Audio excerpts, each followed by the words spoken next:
আসসালামু আলাইকুম রহমতুল্লাহ। সুপ্রিয় শিক্ষার্থীবৃন্দ, মেকানিক্যাল ইঞ্জিনিয়ারিং চ্যানেলের পক্ষ থেকে তোমাদের সকলকে জানাচ্ছি আন্তরিক শুভেচ্ছা। এই ভিডিওটা তৈরি করছি নবম দশম শ্রেণীর শিক্ষার্থীদের জন্য। 2025 সালে নবম দশম শ্রেণীর বাংলা বইয়ের অভাগীর স্বর্গ গল্পের অনুশীলনীর কর্ম অনুশীলনের সমাধান নিয়ে আজকে আলোচনা করব। এটা রয়েছে তোমাদের নবম দশম শ্রেণীর বাংলা বইয়ের 36 পৃষ্ঠায়। ভিডিওটির ডিসক্রিপশনে এবং পিন কমেন্টে প্লেলিস্টের লিঙ্ক দেওয়া আছে, সেখান থেকে তোমাদের যার যে বিষয়ের ভিডিও দরকার খুব সহজেই দেখে নিতে পারবে। 36 পৃষ্ঠায় দুইটা প্রশ্ন রয়েছে। কর্ম অনুশীলন প্রশ্ন 1, তোমার দেখা ধনী পরিবারের কারো মৃত্যু ও গরিব পরিবারের কারো মৃত্যুর তুলনামূলক বিবরণ দাও। আমি একবার আমাদের এলাকায় এক ধনী পরিবারের মৃত্যুর ঘটনা এবং এক গরিব পরিবারের মৃত্যুর ঘটনা প্রত্যক্ষ করেছিলাম। উভয় ক্ষেত্রে মৃত্যু ছিল অনিবার্য সত্য, কিন্তু তাদের সৎকারের মধ্যে ছিল আকাশ পাতাল পার্থক্য। এক ধনী ব্যক্তির মৃত্যুর পর তার শবযাত্রা অত্যন্ত জাঁকজমকের সাথে সম্পন্ন হয়। একটি সুসজ্জিত কফিনে তার মরদেহ রাখা হয় এবং আশেপাশের আত্মীয় স্বজন শুভাকাঙ্ক্ষীরা সবাই উপস্থিত ছিলেন। ধর্মীয় রীতিনীতি মেনে শবযাত্রার আয়োজন করা হয়। মৃত ব্যক্তির আত্মার শান্তির জন্য বিভিন্ন ধরনের ধর্মীয় অনুষ্ঠান ও দান খয়রাতের ব্যবস্থা করা হয়েছিল। অপরদিকে এক গরিব ব্যক্তির মৃত্যু হয়েছিল আমাদের গ্রামের এক কুটিরে। তার পরিবারের সদস্যদের পক্ষে পর্যাপ্ত টাকার অভাবে কাঠের চিতা বা দাহক্রিয়া যথাযথভাবে সম্পন্ন করা সম্ভব হয়নি। পরিবারের লোকজন মনের কষ্ট চেপে অতি সাধারণভাবে তার দাফনের ব্যবস্থা করে। কেউ কেউ সাহায্য করলেও মৃত্যুর পর তার প্রতি সামাজিক উদাসীনতা স্পষ্টভাবে লক্ষ্য করা গিয়েছিল।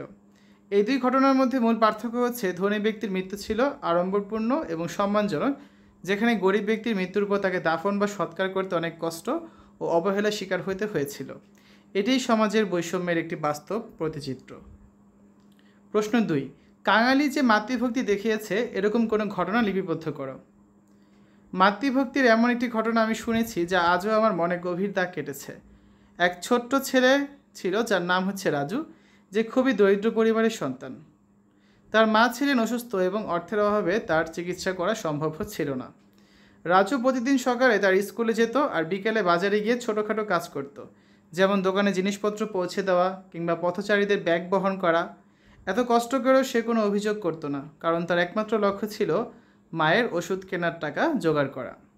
একদিন তার মা যখন প্রচণ্ড অসুস্থ হয়ে পড়লেন, তখন রাজু নিজের জমানো টাকার পাশাপাশি পাড়ার এক চাচার কাছ থেকে ধার নিয়ে মায়ের জন্য ওষুধ নিয়ে আসে।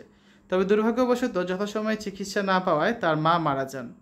রাজু সেই দিন খুব কেঁদেছিল, কিন্তু মায়ের মৃত্যুর পরও সে নিজের হাতে তার মায়ের সৎকারের ব্যবস্থা করেছিল। রাজুর এই অকৃত্রিম ভালোবাসা এবং দায়িত্ববোধ সত্যি অনন্য।